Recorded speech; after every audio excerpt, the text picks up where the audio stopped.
Yaani ukaribu ndo hataki, ukienda yaani anakona kona hivi. Unakupasa uvumilie. Mungu. Yeye mbona kama mwana tubala? Hivi jambo naliona dogo.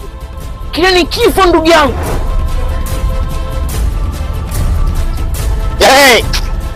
Vipi ndugu yangu? Baba!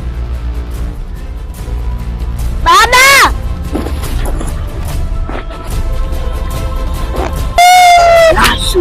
Lashu! Mwaji. Alafu mwanangu. Hivi mwasikia zitetesi za hapa kijijini? Maana nasikia Gamba anataka kufuatilia kifo cha mtoto wetu Baraka mwanangu. Mimi naisha akili yake nyipya ni yangu. Udishi. Lashu.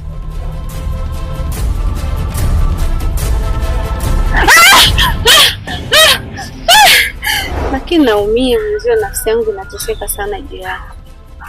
Unajua kijijini kwetu hapa sijaona nsamboi zaidi yako. Mke wangu upo sawa? Mbona hamna kitu? Mimi nilimwona